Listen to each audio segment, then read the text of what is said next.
Peu de gens savent qu'il existe jusqu'à 6 options différentes de configuration de moteur.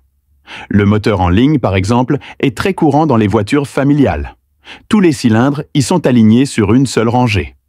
Ce type de moteur est constitué de peu de pièces. Son assemblage est relativement simple, son coût de fabrication est faible et grâce à sa structure épurée, il est également très stable.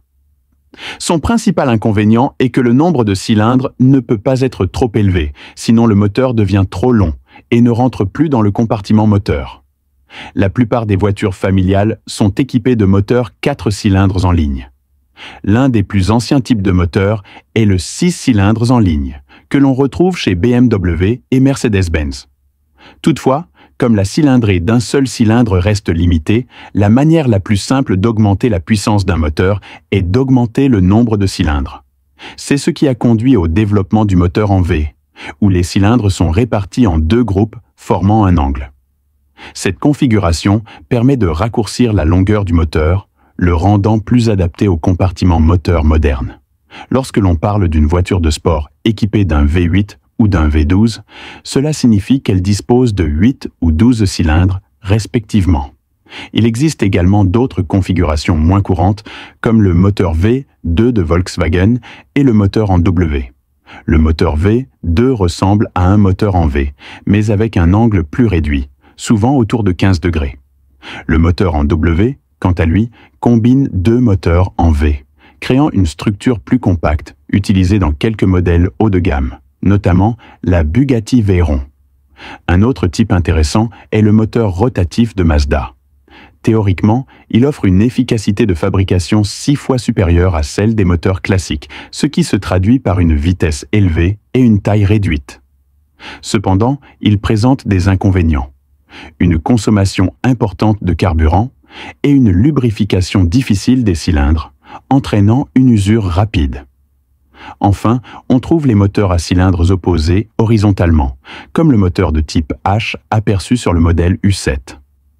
Avant ce modèle, seuls Porsche et Subaru utilisaient ce type de moteur. Les cylindres y sont disposés à 180 degrés de part et d'autre du vilebrequin. Cela offre un centre de gravité plus bas, améliorant la maniabilité du véhicule. L'inconvénient est l'usure inégale due à la gravité, les pistons frottant plus souvent contre la paroi inférieure du cylindre, une critique souvent adressée à Subaru. Ce type de moteur reste très prisé des constructeurs nationaux, bien que sa conception soit complexe, sa disposition plus étendue et qu'il exige une grande précision dans la fabrication de ses composants. Son intégration dans une voiture est coûteuse et difficile, notamment sur des modèles à traction avant. Les moteurs à cylindres opposés, comme ceux de Subaru et Porsche, sont généralement installés sur des voitures à propulsion arrière.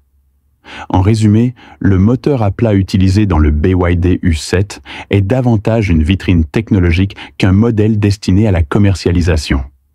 Il ne s'agit pas seulement du moteur, mais aussi d'un nouveau châssis, d'une nouvelle carrosserie, d'une nouvelle transmission et même d'une nouvelle structure de collision. Il faut tout repenser. À travers l'U7, BYD montre sa force technologique, bien plus qu'il ne cherche à vendre une voiture de série. De toute façon, ce modèle reste hors de portée pour la plupart des consommateurs. Le moteur à cylindres opposés horizontalement est coûteux à fabriquer, difficile à adapter et à entretenir. Alors, pourquoi si peu de constructeurs l'utilisent? Parce qu'il est complexe et exigeant.